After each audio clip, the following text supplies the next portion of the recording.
Hi, welcome to learnhowtogarden.com. In today's film I'm going to be showing you how to pot on hollyhocks in particular, but this technique works perfectly with all perennial flowers or biennial flowers that you may be growing.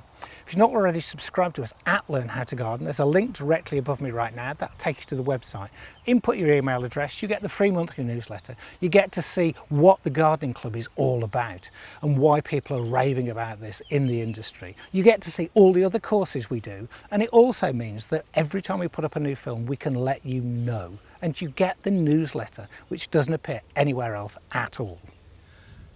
This tray of hollyhocks was sown a few weeks ago, and what I like to do with hollyhocks, because they can be quite tricky, is wait till I've got at least 2 real leaves rather than moving them when the seed leaves first appear. And they're quite deep rooted, and to make hollyhocks grow really well, what you want to get hold of is a tray like this or some root trainers, and they're slightly deeper modules. And the other thing about them is they have V's or grooves inside which force the actual roots to grow down. And what's really interesting is that when the roots grow out the bottom, something happens called root pruning. And now that air pruning of the roots means that you get a much better root system for when you come to actually plant your hollyhocks out. And with hollyhocks you want some good multi-purpose compost, and to that add some sharp sand. The sharp sand's quite important because again it's from where the hollyhocks originally come from and how they like to grow.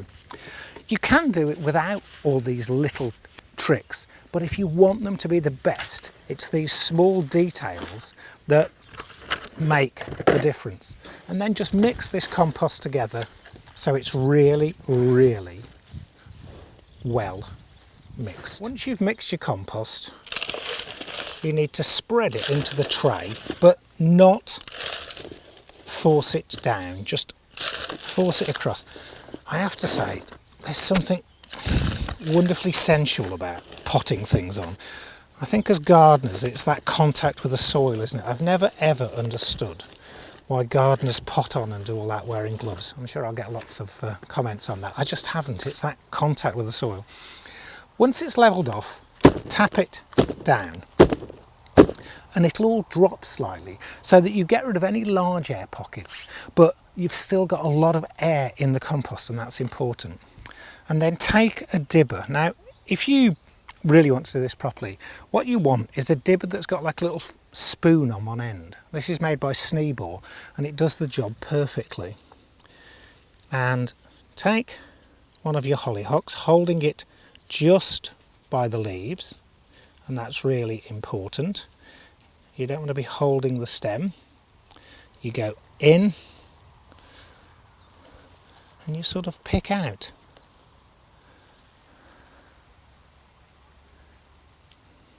Quite a large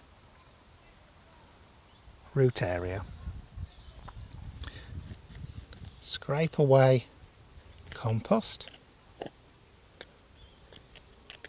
pop it in. Some of them will come out, so it's quite a big root system for a small plant, and that always shows you plants that are used to growing in quite well drained or sandy situations always have a large root system for the size of the top growth. But rather than having those long exploratory roots, we want to actually build up a really good root ball, which is why we are using these specific trays. Next one out and in. And yes, this is fiddly and it'll take you a bit of time, but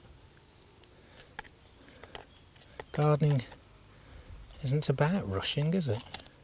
It's about enjoying what you're doing. And we just do this until we've filled the actual tray with all the transplants. If you didn't want to go to the expense of acquiring these, then obviously you could use some small pots, but make sure you use the same compost, because what's really important is that hollyhocks are quite hardy, but, and it's a really important but, they hate sitting in water. If they sit in water, they'll rot off and die quite happily in a frost. So in some ways you have to think that if it's well drained and cold, they'll survive, but if they're wet and cold, then they'll die, which is why we go to the effort of adding that sharp sand into the actual mix of compost to improve the drainage around the roots. What we do now is place this tray into a trough of water, water them from the bottom, making sure that none of the actual central leaves are under the compost. You've got to just sort of, when you prick on, make sure that that growing point is above the compost. And then the water will actually settle the plants, and then you put it somewhere like a cold frame, or you could put it behind the shed, just out of direct sunlight, but we don't need it in the greenhouse. These will grow quite happily now, getting a bigger and bigger root system through the actual autumn, and then I'll probably plant these out in the spring. But what I will do with some of these is actually plant them out in a very, very well drained bed for the winter. Once you've actually put them all into the tray, water the tray really well, stand it somewhere out of direct sunlight, and that means that you can leave them until next spring. If you want more detailed advice on planting these, the film at Learn How to Garden is slightly more detailed and longer. Thanks for watching.